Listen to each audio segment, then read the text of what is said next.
Tonight I broke up with my boyfriend because he kept joking about unaliving me, but when he told his brother I should say my permanent goodbyes, I knew I was done. During our first few weeks of dating, he joked too much for comfort that he was going to unalive and dismember me and dispose of my body.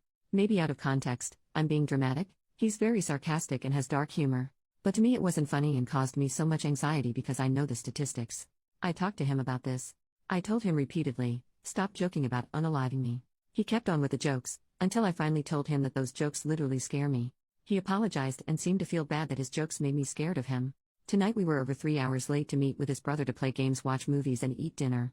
When I was talking to him about us being late, I noticed he sighed deeply, clenched his fist and looked down at it, as if he were making the conscious choice to not punch me. Weird. Then, as I was saying goodbye to his brother, he comes into the room and says she should say her permanent goodbyes. I asked him what the heck? He said it was a joke. I asked, how's it funny? What's the punchline?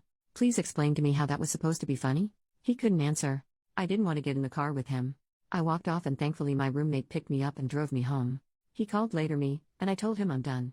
He's a good man other than for the jokes about unaliving me. We talked about it and agreed that he wouldn't joke about unaliving me anymore, but then he did it again tonight, and doubled down that it was just a joke and that actually I'm the problem. I started telling him, again, about how often women are unalived by their husbands and boyfriends and that's why the jokes bother me so much, but he interrupted me to say SEKU. So I hung up and blocked him. All of this really sucks because my roommates say I should just talk it out with him and give him another chance because they can tell I really like him and he really likes me. But I already did that. I thought we were past the homicide jokes.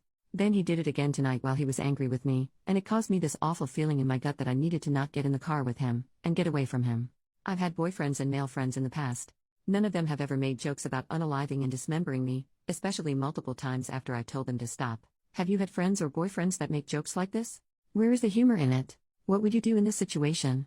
Small update in the same post, the next day. Thank you everyone for your overwhelming support. Also thank you for the important links and resources in the comments. I've learned a lot and share them with my friends. I love this sub. I haven't heard from him and he hasn't caused any trouble since the breakup. If anything comes up I'll update this post. Top comments. Commenter number 1. When I was a teenager I would go driving around country roads and around our smallish town with male buddies from school. I'm a woman, and one night my really good friend thought it was a good idea to make a joke about chopping me up with an axe. I got really terrified because it was just an overwhelming and scary thing to hear and I started to cry. The immediate regret was obvious in my friend's eyes and he genuinely looked mortified for having scared me so bad. He started apologizing and saying it was such a stupid joke and reassured me. In the moments after making his stupid attempt at humor and seeing the impact it had, he felt remorse and wanted to correct his behavior. Your ex did not do this, or if he did, he immediately repeated the scary behavior again anyways. My friend never made a joke like that again. Men who actually care about us will respond empathetically to our fear response and will want to do whatever it takes to ensure we feel safe around them. Especially if it's as simple as refraining from making dumb jokes. I hope you never have to see this creep again and good for you for sticking up for yourself. Commenter number 2, just remember, there's a lot of unalived women that once said he'd never do that to me. Update, 11 months later. I hope I'm not breaking any subreddit rules by posting an update, but I thought this sub would like this update from all the feedback my original post received and all the messages I read requesting an update. My original post was almost a year ago. Thankfully I have moved across state since then and have not seen him since. The last time I spoke to him, over the phone, I made it very clear several times. Me, you promised you'd stop making jokes about unaliving me, but then you did it again. Me, you realize the greatest threat for women is being unalived by their boyfriends and husbands? They are most likely to be unalived by men they know. All he had to say? Hey OP? FCKU. So I hung up. I ghosted him after that, blocked him on everything and alerted my employer if he showed up that he was a threat. However, he sent me an email in an attempt to. I don't know? I'll leave you to draw conclusions because I really can't make sense of it, but it is pretty long. The email he sent me. Dear OP, spelled with numbers, he got my name wrong multiple times and it became a joke, which is what he refers to here. I don't really know how to go about saying that I am empathetic, as I'm a me-pathetic mess. But I do feel, I can understand, and I have recognized. My actions have consequences. Clearly. I thought I was being reasonable.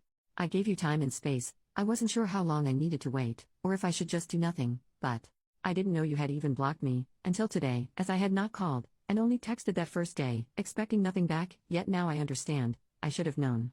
I tried to call you tonight though, despite my better judgment. That's when it hit me hard. It's been almost 2 weeks. I know you don't want to be in a relationship with me, but I wanted to end this civilly, I could hope at least. On terms that we both could live on, amicably, or me, since I didn't have a choice. That terrible night was booze-ridden and unfortunately for me, the end of us. I didn't get any chance, but I made my choices, and I was cut out of you, Like the cancer I became, regardless of how much I remember, due to my memories being cut down by Irish whiskey and high haste focused. You ghosted me. Now I know how that feels, as I have done that to others. I deserve this. It's interesting because you mentioned to me that I never had to change my number in my last relationship over 5 years ago, because all I needed to do was block them. Damn, history not only repeats itself, but can be effing ironic. I lost one of my best friends. I lost you. I have been hurting OP. This hurt even more when I realized you don't even want to communicate with me. I would ask why? But I know it's because you hate me, what you think of me, what you think I am. Who likes Andrew Tate? Nobody. I embody that nobody. I am hate. I am Tate. I obviously have a lot of growing up to do. I was not aware of just how much. I do not regret you or the experiences I shared, which were awesome and different than all the treasures I had experienced with another soul. We had so much in common, and yet, the few things we didn't shaped itself into a shadow that blocked our light, your light. I regret not realizing that perhaps, I was just not ready. You are so beautiful and awesome OP, and I hate hurting you in any way, especially since you deserve so much love, and instead I gave you fear.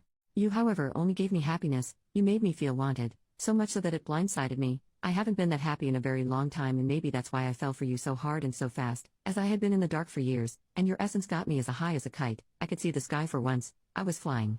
I had been grounded since I had lost my wings a few years ago, and it showed. I started sinking in the sands of time. In bottles. In gates drowned by my fears. My brother lost a friend because of me. I lost because of me. I may be a good person, that does bad things, but I did a bad thing to a good person. It scares me to think that, when we do, and it will inevitably happen, as it's a small town, run into each other, you will fear me. And I will fear you. I don't want that. But, I made my grave. And I suppose I need to sleep in it. I will not call you again, as I did tonight, as much as I want to. You can always call me, but, I am aware that is about as real as my dreams coming true. I have respected your space. I haven't tried to suffocate it, or breathe your air. I just wanted to bury myself with a little dignity today, considering that I must be public enemy number one. I'm embarrassed to admit that running into your roommates or even co-workers makes me feel uncomfortable. That I did. To myself. And you. I'm sorry OP. I don't know what else to say. I know you will find someone, sooner or later, who will treat you with respect and make you feel loved. I am not him. I failed. But you will have that. As much as I don't want to think of it. And you deserve it, as much as I didn't commit to that. I know you think I don't love you. You can ghost me, you cannot respond. I don't think you will anyways. Maybe you won't even read this, which is okay. I needed to say my piece, to rest at sea. But you can't take away how I felt. Or how I feel at all. Maybe that was the problem, I was too much. You thought I was just a blimp in time anyhow, and now, that blimp can finally sink. In time. Edit, thank you for all the support. I love this sub. No way he will ever hear from or see me again. Now I live in a new town, new home, and with a great man that respects and appreciates me. Some of OP's comments. Commenter, people talking about this man being sociopath, psychopath, narcissistic. To me he sounds like a generic boy that is trying to verbalize his emotions for the first time. I don't know how old he is, but it reads like the letters my first boyfriend at 20 years old sounded. Trying to be poetic and funny and failing at both. And just word vomiting emotions without fully understanding them. Yeah, that's just a normal dude learning his actions have consequences for the first time. OP, he's like 40. Commenter number 2, him talking about alcohol makes it make sense. All the more reason to keep him blocked though. If he's making those jokes while drunk, there's a non-zero chance that he actually did fantasize about unaliving and dismembering you or someone else. OP, most of the time when he made the jokes he was totally sober. Commenter number 3, I read through your first post. The dating phase is when you get to know somebody. Take your time to do that before more commitment. He is a nutcase. I doubt he ghosted anybody and he is trying to say things that make himself look better. OP, we weren't together for long at all. I was initially attracted to him because he was cheerful, happy, charismatic, kind, considerate, and handsome. Then the mask fell off. But I am glad he showed me who he is so early on.